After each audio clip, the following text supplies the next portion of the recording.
Our guest today is Muhammad Yunus, winner of the 2006 Nobel Peace Prize and founder of the microcredit movement, based on the idea of making very small loans to the world's poorest people, thereby giving them the opportunity to raise themselves and their families out of poverty. Thank you for joining us. Thank you. People often associate good works and worthwhile causes with nonprofit institutions, but you have emphasized that your model is a for-profit one, not a nonprofit one. Can you briefly describe that model and tell us why the distinction is so important to you? Well, that's how we became. I mean, we are not trying to create a nonprofit. That was not our intention. My intention was to persuade the bankers to lend money to the poor people. So my struggle always with the bankers. So initially, I offered myself as a guarantor and then took the money from the bank and gave it to people. So it was an extension of bank's activity. When we saw that it's working well and the banks were not as enthusiastic as we were, we thought maybe we should have a separate bank created for this purpose. And finally, we did that in 1983, called Grameen Bank, or a village bank. So we became a bank because it is a bank's activity. Now we lend money to the poor people, and people sometimes refer to us as an NGO. So we have to explain that we are not an NGO. It's not that we are saying, belittling NGO, that they are not good, I'm good. It's not like that. It's simply stating a fact that people get confused. Because we work with the poor people, then it must be an NGO. I said, no, we are a bank, and it's owned by the poor people. So the owners of the bank are the borrowers of the bank. So that's the distinction that we want to make, clarify what we are. Well, obviously, Grameen Bank has grown dramatically since the time that you founded it. I've read that you now have operations in more than 100 countries, and you have 7 million borrowers in Bangladesh alone. But your success with Grameen has led to a lot of other people entering the microcredit area. Some of them are commercial banks, some are funded by venture capitalists. How has that changed the microcredit model, and can you explain, some of the issues that have come up as a result of that? Yeah, just a little clarification.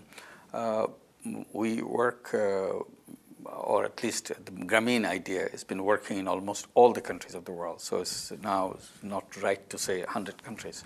There are microcredit programs. So you're even more successful. At least the idea has a spread that whether right. they are big or small, right. Successful or not, that there are presence in all those countries. And right now we are nearly 8 million borrowers within Grameen Bank itself. So that way Grameen Bank also has expanded within Bangladesh. Yes, lots of organizations have come in, and we have encouraged them to come in and to do the job. NGOs have done that, and others have done that. When the word becomes popular and the idea becomes popular, many people want to join those kind of things. So the word microcredit became very popular. Microfinance became very popular. And those who were not using these words before, suddenly they started using it, like agricultural banks around the world saying that we do microcredit. They never said that before. So whatever they do, whether they are microcredit or not, this is a debatable subject, because we define microcredit, microfinance in a certain way, like this is a credit and a financial service to the poorest people, without collateral, without guarantee, and without any lawyers in the system. So that has to be very clear in our work before we call it microcredit or microfinance. And this is focused more on women, poorest women. So these are the aspects. If you look at the agricultural banks, for example, most of the agricultural banks around the world require collateral.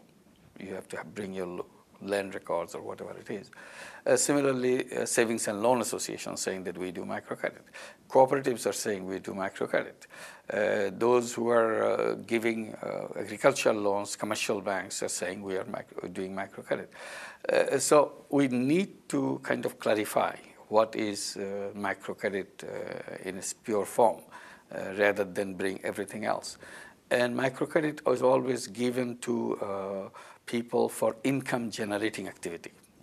So whatever money you are taking, you are investing it to create an income source for yourself. There are many programs which give loans for buying consumer goods. and they say we are doing microcredit. They are giving money to buy a refrigerator or buy television. We say we do microcredit. We say, no, sorry, that's not microcredit. So we have to sort this out. And another aspect that I want to draw attention to, there are many microcredit programs going around, and they're advertising themselves saying, oh, this is a great opportunity to make money. There's a huge big field out there, a lot of people, and if you give money and you make a lot of money. And they encourage people who want to make money to join in and do that. Again, we say, look, our purpose is not to excite people about making money and getting excited about that. Our purpose is to help people get out of poverty. So everything you do, the focus is not on profit making. Focus is on helping people to get out of poverty. So those who are taking this as an opportunity to make money have to raise their interest rate to the extent that they make a lot of money. So interest rate issue becomes a sensitive issue. We are saying interest rate should be kept down as low as possible, preferably to cover cost. And if you want to make a little profit on top of it, it should be very modest profit, so that it doesn't look like this was your intention. So those who are doing that, using microcredit, microfinance for making a lot of money, we kept saying that these are not microcredit in the sense that we do it, because we came here to fight out the loan sharks, not become loan sharks ourselves. So they are moving into the direction of loan sharks. So we want to dissociate ourselves from them. So how do you tackle that? Does some regulation, is that some regulation required, and what kind of regulation should there be? Within Bangladesh, we have been talking about regulation. We have created within Bangladesh, government has created a microcredit regulatory authority. With our suggestions, they have done that. So they will be looking into the interest rate issue, transparency issue. Many people quote their interest rate in many ways, hiding the actual fact, how much they're charging. We said it has to be very transparent. All interest rates should be expressed in a standardized form, so that we can compare A and B, who charges more or not, or less. This is something that they have to clarify right away. And also to keep the interest rate as low as possible. This is an encouragement regulatory authority should be putting in. And personally, I have been promoting the idea that true microcredit interest rate should be within a particular range. I said cost of fund at the market price plus 10%. This is the green zone of microcredit interest rate. You are legitimate, you are doing excellent work. If it is cost of fund at the market price plus 10 to 15%, we say your interest rate is in the yellow zone. You're on the high side, but still will consider you genuine microcredit program. I will encourage you to push yourself back into the green zone. And if the other one, the cost of fund at the market price, plus 15% and above, then we say you're in the red zone, meaning that you are too high and you are on the wrong side of microcredit. You are moving into the loan shark zone. You have spoken about the downside of a globalized economy, referring to it during the Nobel Peace Prize ceremony in Oslo as, quote, a dangerous free-for-all highway whose lanes will be taken over by the giant trucks from powerful economies, even as Bangladeshi rickshaws will be thrown off the highway, end quote. I'm assuming you're referring to the one-dimensional profit motive of these giant trucks that focus more on money than on social good. But how do you think a scenario could realistically be averted, a global scenario? And in fact, isn't that somewhat desirable? I was giving an image that globalization is like a multi-lane highway. All the products are moving back and forth in many directions, and everybody on the road carrying their merchandise, and giving the idea that big countries, big economies, rich economies will have more merchandise to carry, big trucks to carry, and are very powerful and take over the lanes. And the small countries don't have space for themselves because it's all taken over by the big trucks and the big companies. So I said, if that image fits into the picture, then we should have traffic rules so that little company and the little country, little economy have their safe lanes where they're slow moving, they carry little things and very fragile, but they move safely so that the big trucks don't take over everything. And I'm saying that if we accept the traffic rules idea, then we'll need traffic police so that these rules are obeyed. And the idea is to have a traffic authority, so that somebody has to say, this is the rules of globalization. That if you are a big company, you cannot come to a weak economy and say, I take over the whole economy. They can, because they have the money power. So that will be wrong globalization. In globalization, both sides must be the winner. And whatever gain in the trade takes place, it should be shared equitably. Just because I have the power, I take out of 100, I take 99.9 and give you 0.1% and say this is globalization. I don't think that will be tenable, that will be sustainable. So we have to agree how much you should get and how much I should get, although I could have taken over everything. But by agreed principles, we don't do that. We give you some and we keep some. And what that participation would be, how division would be, that would be the traffic police or the traffic authority will decide that this is how we should do that. Otherwise, globalization will become, I suggested, that will be an economic imperialism, that big economies taking over the small economies. Well, one effect we see of globalization right now is what's happening in the world banking industry. And why I find that very interesting is because if you were to look at Grameen's own borrowers, they are not just the subprime or are considered subprime, but even the sub-subprime.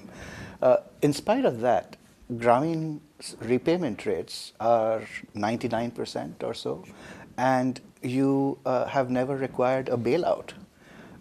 From that perspective, I wonder how you see this global banking crisis, and what advice would you give to the CEOs of institutions like Citibank or Bank of America about what they could do to salvage their operations?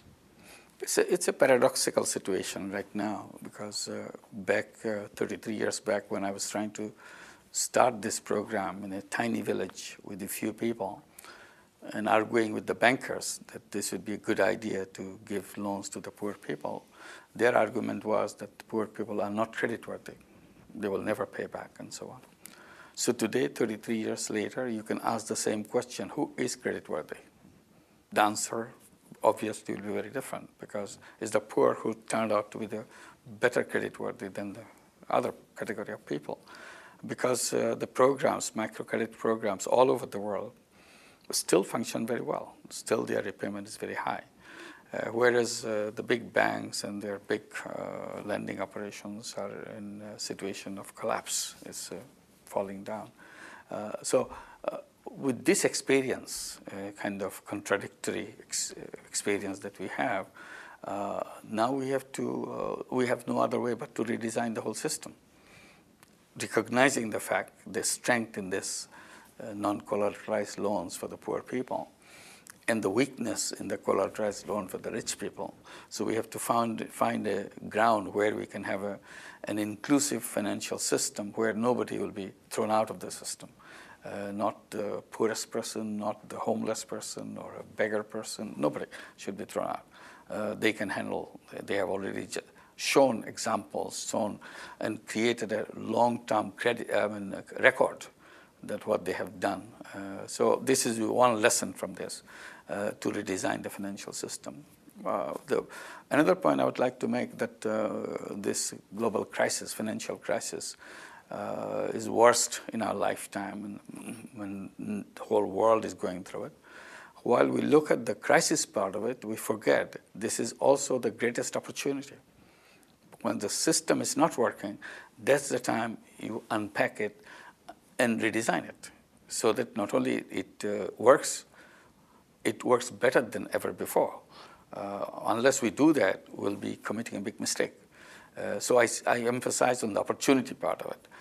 While the crisis will take its time, it take its course to get through it, but we should be focusing attention and then start redesigning piece by piece where it needs to be fixed, so that we don't have the same old system that we had before.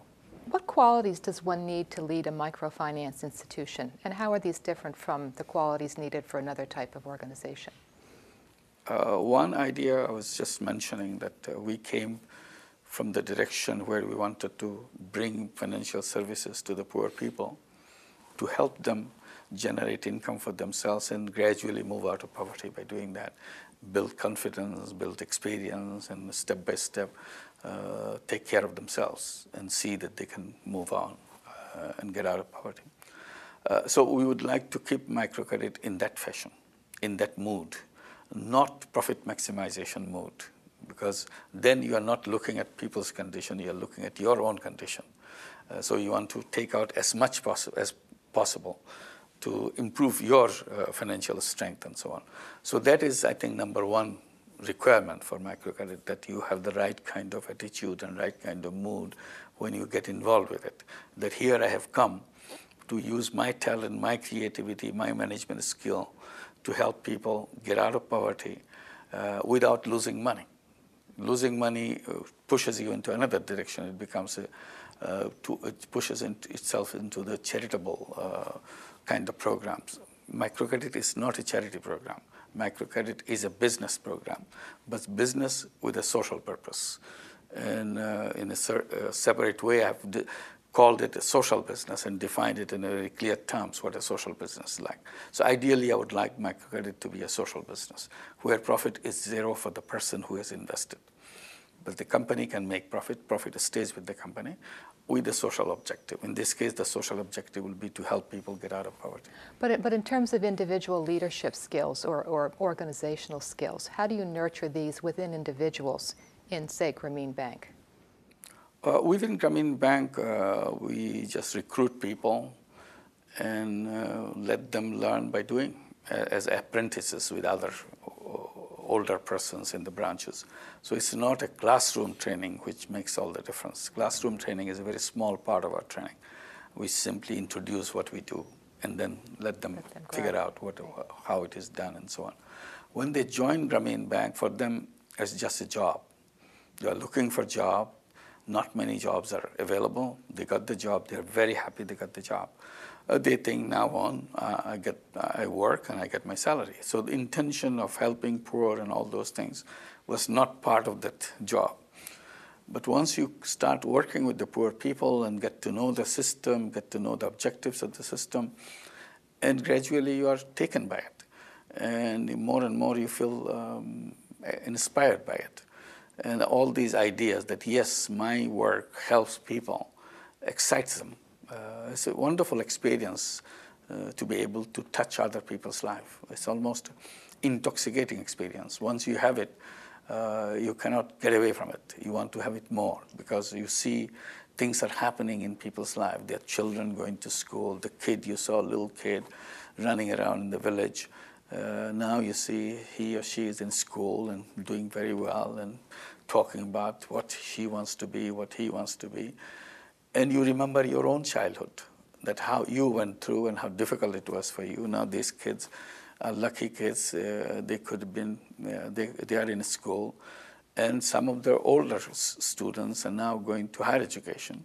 And Grameen Bank gives them education loans. And you say, oh, nobody gave me an education loan. And my education finished.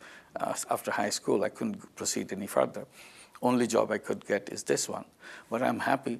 Through my job, I'm helping other kids to go to higher education, becoming doctors, engineers, and university professors, and so on and so forth. And that excites them, that yes, my service is useful. One of the really interesting aspects of Grameen's operations is the way you have been able to extend the concept of microfinance beyond just credit into areas such as health insurance. I wonder if you could explain some of those activities and how they have evolved, what some of your challenges have been.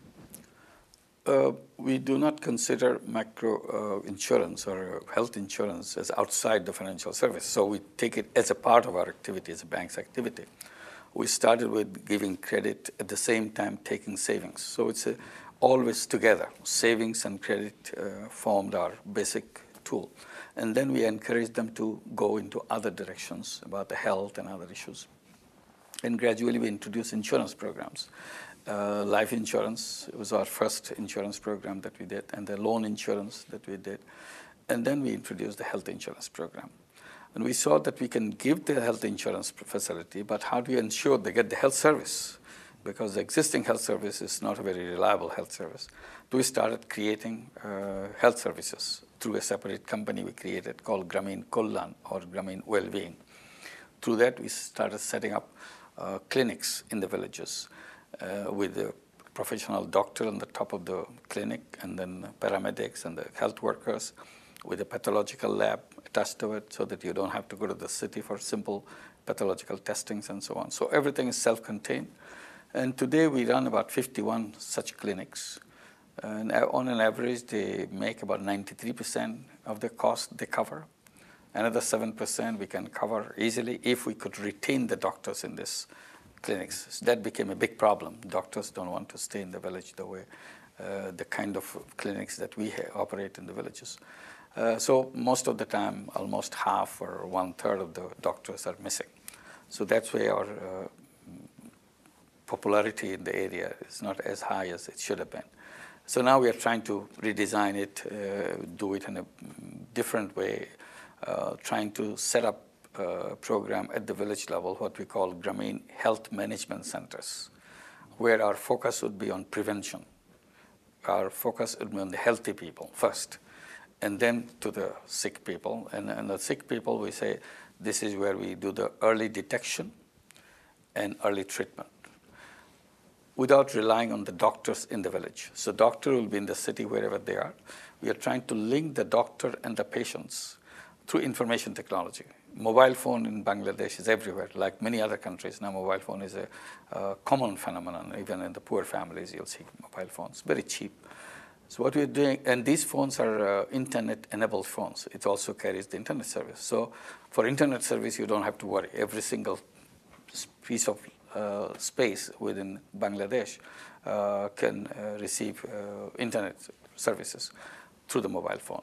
So we want to do the diagnostics and plug it into a mobile phone, transmit all the images and all the data to the specialist doctor in the city, who can analyze it and tell you what the problem is, and talk to the patient on the mobile phone, and some intermediary young girl who can go between the patient and the doctors to carry on all these services. So this is the new idea that we are promoting. And the health insurance is a very popular one, I must say, provided we can guarantee that they get the services we promised. Is there a plan to extend this further with Google? We have been discussing with many partners. Already we have created a social business with Intel Corporation. It's called Grameen Intel Company in Bangladesh. And through that company, we are bringing mobile phone services in the villages with the healthcare software included into it. There are initial one that we are doing with that is a series of questions that we place before the pregnant mothers. And the questions are designed in such a way, by evaluating the answers, the doctors can tell you whether she has a risky pregnancy. Say, immediately you have a first choice that we have screened off one risky pregnancy. Then you can concentrate on that one. And gradually we'll be moving into ultrasound, bring the ultrasound in the family, in the house, to do the image of the baby inside the womb and transmit it to the doctor. And the doctor can reconfirm it that yes, she has a problem. And we can zoom into that particular patient and so on. So we'll be discussing with other companies like Google. In this trip, I'll be meeting the Google people to talk about it. One of the ideas that I'll be discussing with them is to how to capture all the patient data simultaneously as we meet the people, talk to people. All this comes in a way that you can put in a central server through Google, and you have a global patient data available, and you can analyze them. You can find out the incidence of each disease, how the treatment is working, which treatment is working, how they are improving, and so on. Lots of information can come out of that. There are many ways you can do that. Very simple. Now that technology is available, it can be almost costless, but at the same time extremely valuable information about the healthcare. So we want to excite Google and others to get involved. Google already has a lot of healthcare related programs, but we are trying to see how to extend this service into the area that we face and collaborate with them. By basing your model on getting funds from the borrowers, rather than getting, say, investment money from international investors, does that give you enough money to make as many loans, offer as many services as you could, or do you think that outside money actually could play a role? As long as it doesn't dilute the primary focus, which is social good and not making money. Within Grameen Bank, we are allowed to take deposits from everybody. It's not limited to the borrowers only. It's just like a bank. We can take anybody's deposits. So that's open within Grameen Bank. Each of our branch is required to make enough deposit, mobilize enough deposit to carry out all the lending they do, so that branches don't have to borrow from the head office, don't have to borrow from another branch. So they are self-sufficient with their money. On top of it, we encourage them to build up enough cushion of reserves of the deposits. Because of the problem of disasters, we have very frequent disasters. At time of disasters, you can't get your money back, but you need to lend money, more money than you did before, to get people out of the problem they face. So we want to build up that cushion. Usually we recommend at least 30%, 33% reserve should be kept within that system. Today we have more than 30% reserve, 37% reserve in our in the whole of Grameen Bank. Some branches have more, some branches have less, but the average of 37%.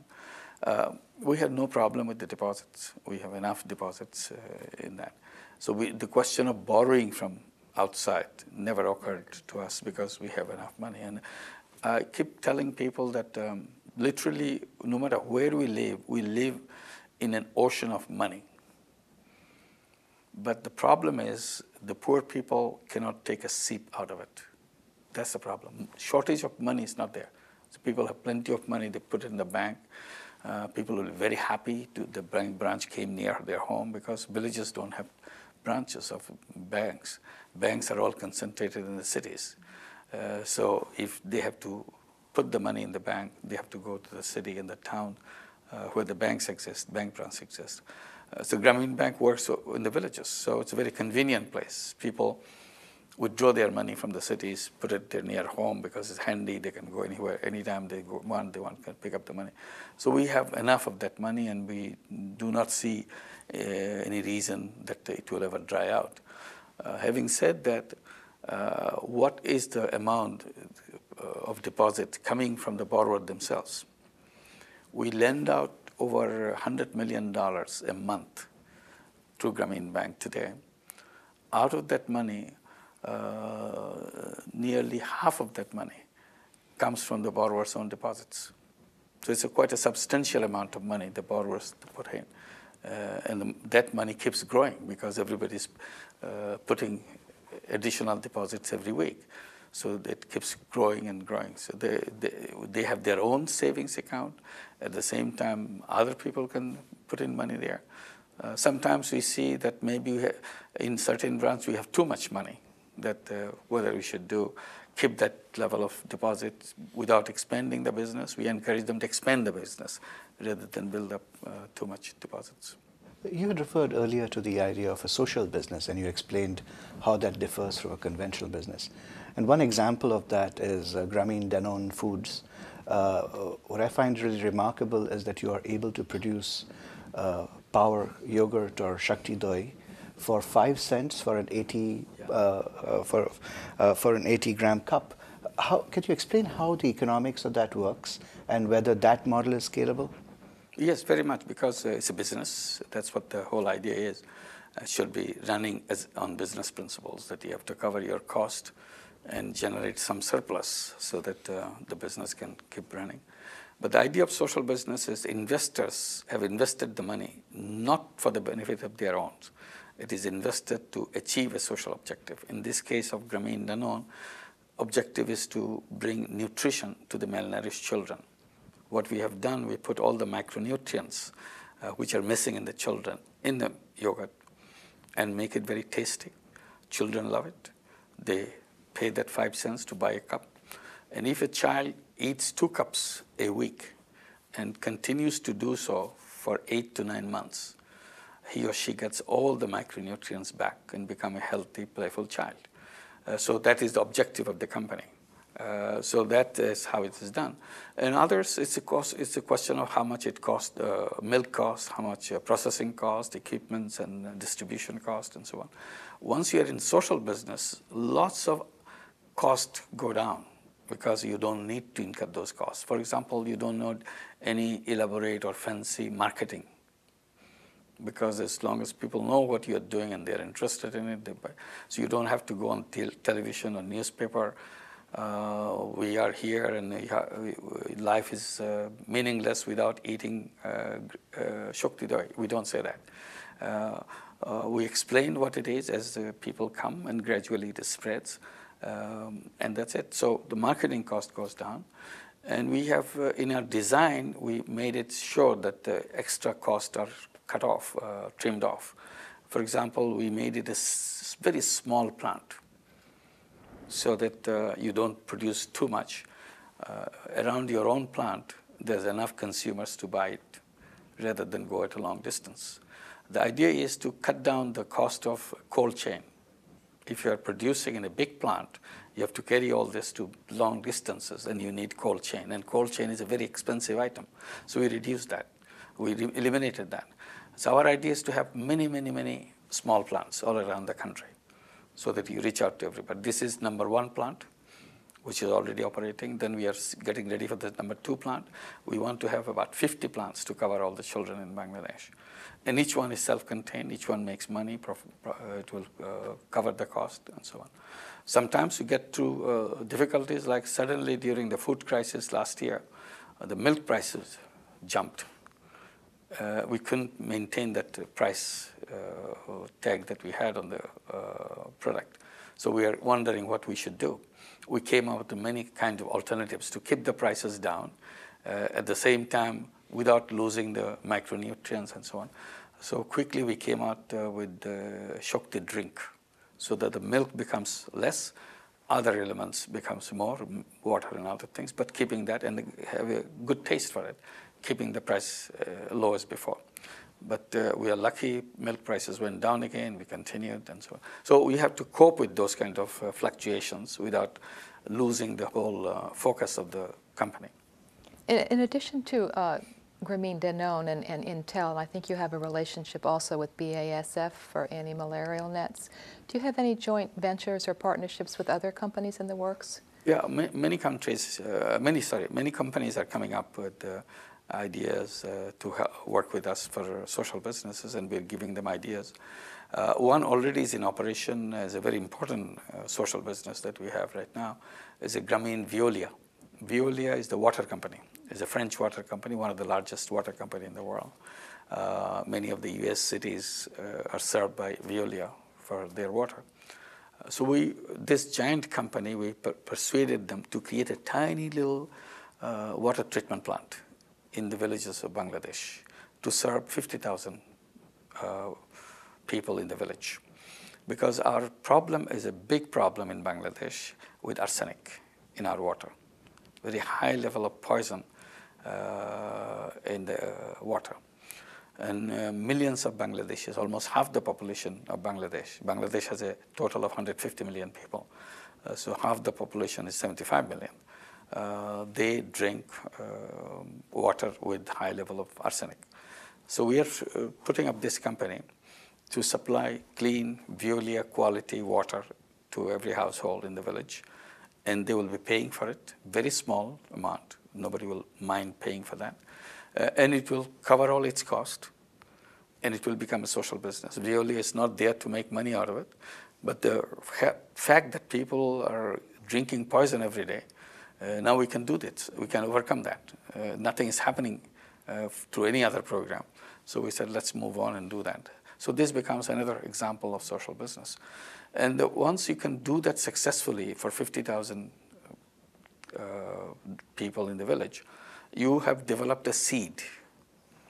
Then all you need to do is to plant the seed in other places, because each one is self-contained. So you can do as many as you want and cover all the people. So development of the seed is the most important thing in social business. Like Grameen Danone is a seed. Now you can take it anywhere, any country. We have been already approached by India, we have been approached by China.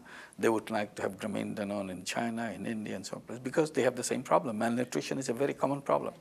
So if this one works, and health authorities are saying that yes, this is a big problem, and this works, and we have invited GAIN, Global Alliance for Improved Nutrition, which is a big NGO based in Geneva, concentrates on the monitoring of the nutrition situation globally, to monitor whether this is really true, whether this is just a gimmick that we do or is a real. Are the children benefiting and the nutrition level is increasing and so on. So you have the Grameen Danone and you have the Grameen Veolia, Grameen Intel, and there are some in the pipeline and very interesting programs, like one shoe company, very big shoe company. They approached us, what can we do? I said, well, one, I would say you have a theme, and the theme would be, or a motto would be, nobody in the world should go without shoes. As a shoe company, it is our responsibility to make sure to do that. So you come up with shoes that the poorest people can afford. And it's a good quality with your brand name, so that it's not a second-class, third-class thing. So you take the ownership of that shoe and make it very cheap. They liked that idea. Then I suggested, why don't you start with making shoes for under $1? So you cover the people who will never be able to use that brand name shoes in their lifetime ever. But now everybody will be doing that and so on. So there are many in the pipeline. BASF is one already. We signed agreement. We'll do the mosquito nets, treated mosquito net, and also nutrition sachet for pregnant women and malnourished women, because women nutrition is, again, another area where it's not as satisfactory as one would like to be. So this company will be producing that and make it possible for everybody to afford that nutrition. At the same time, while we are having this nutrition supplement, we'll be focusing on the diet itself, because it's not forgetting about the diet and just go into the artificially taking the nutrients inside the body. So we'll be also encouraging them to have right kind of food as they go on. You've been dedicated to the microcredit concept long enough to be able to observe the children of that first generation of women that you helped, going back to 1976 and the $27 that you loaned to 42 women in a small village. How are these children who are now adults doing? Are they creating jobs for other people? Are they starting their own companies? Are they adding societal wealth to the community? And just by the very fact that this new generation of people still need help, does that suggest that you have a long way to go with microcredit, or what does that say about the success of the movement? Microcredit is the first step. You build up step by step many other things like insurance program, savings program, and many other programs around it. We have encouraged the borrowers of Grameen Bank to send the children to school, because they themselves are illiterate. Their husbands are illiterate, their parents are illiterate. So we thought, let's break that circle here. Send the children to school so that your children will be educated and they will be literate at least. And we succeeded in doing that, having all the children in school. So that was a very happy kind of experience for us, that not only we're giving them loans to the borrowers, but at the same time we have helped them to send their children to school. And then we saw lots of these children are doing excellent results in the schools, some of them coming up at the top of the class. So we kind of got thrilled by the performance of some of these kids coming from totally literate, totally poorest family, coming to the class with everybody else. Now he or she is in the top of the class. So we thought this should be celebrated. So we started introducing scholarships for all the top performing students. And Grameen Bank gives over 30,000 scholarships every year. Now it's growing, it's 40,000 and so on every year, because the number of children are growing. Then we saw many of these children coming close to higher education. And they have difficulty in getting into higher education because they don't have the money to pursue the higher education. But the quality-wise, they're as good as anybody else. So immediately we introduced education loans so that they don't have to worry about money. So the money is our problem, you concentrate in their education. So we started giving education loans and helping them to higher education. Right now, there are more than 35,000 students in under education loans going to medical schools, engineering schools, universities. So almost in every single public university and public medical schools and engineering schools, there are Grameen children who are studying there. So a whole wave of new children are going into that. So when I meet them, they will always discuss an issue which is worrying them about the jobs. After we finish our job, can you help us find jobs? And how am I going to find jobs for them? So I started thinking about it, and then giving them a new idea that maybe they shouldn't be thinking about jobs. And we tell them, look, you are children from Grameen families. You are Grameen children. Your thinking should be different than other children. Other people, other children, they worry about jobs. You shouldn't be worrying about it. You should be taking a pledge and repeat this pledge every morning you wake up. And your pledge is, I shall never seek job from anybody. I'll create jobs. This is my mission. So you are not job seekers, you are job givers. So think in that terms, because your mother, you are a fortunate child, your mother owns a bank. Not many children have that fortune. You have that fortune. So your mother's bank has enormous amount of money. So money is not your problem. Your problem is what to do with your money. So think of what you can do as you go into education and do that. And then if you feel frustrated, you cannot come up with an idea, think about your mother, what she did. She didn't wait for anybody. She took the money and went for business herself. She's an illiterate woman. And along the way, she was successful step by step. She went on and sent you to school. Now you are in a higher education with her bank. And what good is your education if you cannot do better than your mother? If she can do it, you can do much better. That's the thing that you have to prove to yourself, that what your mother gave you a chance, and you make use of it. And the use is that you create a job for others. So, and start small and expand it as you grow and bring in more people to help you to grow. So you don't have to wait to finish the school and get a certificate. In education, when you use it for getting a job, you need a certificate. Right. You don't need a certificate when you go into business yourself. So when you're in school, you start the business at the same time. Continue with it. So this is an idea that we have, and some of them are taking this idea and started borrowing from Grameen Bank and getting into business themselves. To link what you just said to what we were discussing earlier about social business, what kind of social businesses could you start around education? And is Grameen involved in any such activities? We, along the health side, what we have done, we are in the process of finishing it. This year we're starting a nursing college as a social business, because nursing is a good profession. We'll be giving nursing degrees to the young girls from Grameen families. So they're coming from the poor families, going to nursing college, and Grameen Bank will give the education loans so that they don't have to worry about money, where the money is coming from. And the college will cover its cost, and they will get the jobs. And we'll produce the nurses in a way that they'll be internationally acceptable level of education. There are a big shortage internationally about the nurses. There's a big shortage within the country. So each girl will have a choice, whether she will work in the country or she'll go outside. So this is a social business. And I said, I don't have to limit myself to one nursing college. I can have a series of nursing colleges. They're paying for itself.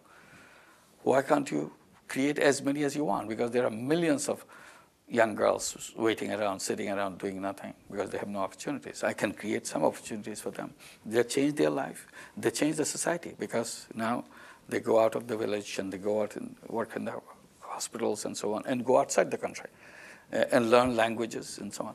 So this is another example of social business. So we want to do a medical college in the same principle, because medical college also can cover its own cost and produce doctors with a different kind of orientation than the normally you have. And normally a student doctor is planning to, when I finish my education, I'll start my career and I'll make a lot of money. And that's focus usually happens. So this orientation would be that when I come out, I want to make sure I can help the health situation in the country and focusing on the poor families. So how do we do that kind of thing? And having a very high quality of education so that you have international links, you don't feel that you're left out because you concentrated on a certain kind of thing, and you get involved with research of the health issues and so on. So that's another social business could come out.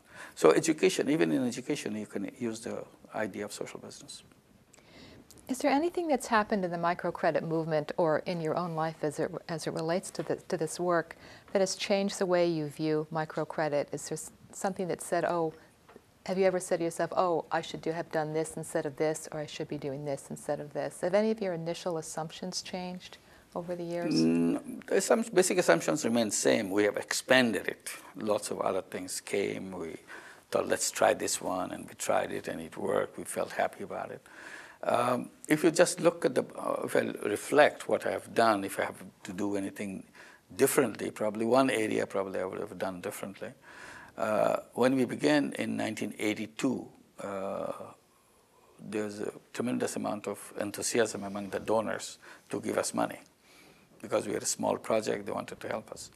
And we were very reluctant to take money because we had plenty of money at that time. Because we were a small project, we didn't need any money. We had no idea about taking money.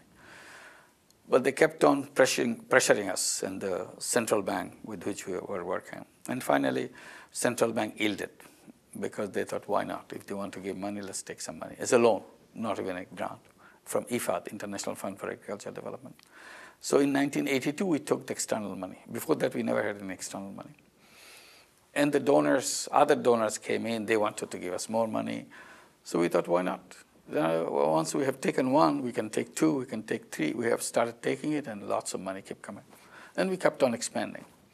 Then one complaint kept coming saying that, well, Grameen Bank works because it gets a lot of money. And that's what donors keeping it afloat. I said, no, that's not true. That's not what we didn't need the money. They gave the money, so we took it.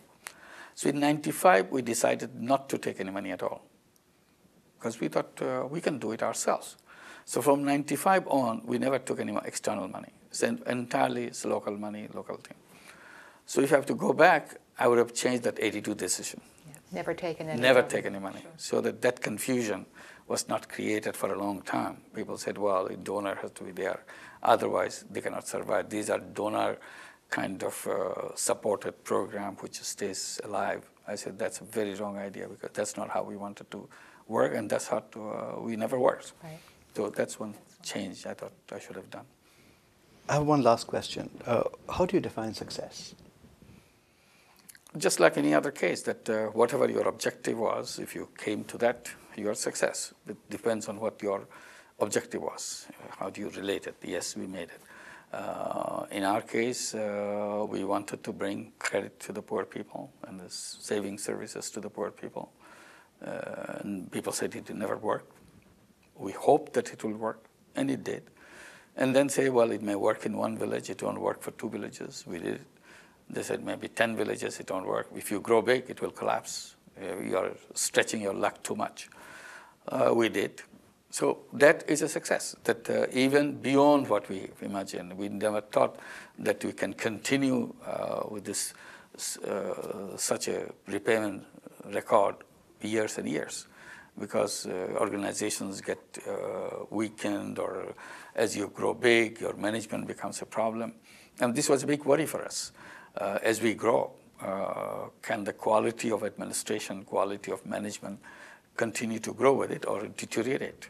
Because you are not running it yourself anymore. You are depending on hundreds and hundreds and thousands of young people who just came to know about it, marginally knows about it. We leave everything in their hands and the decisions.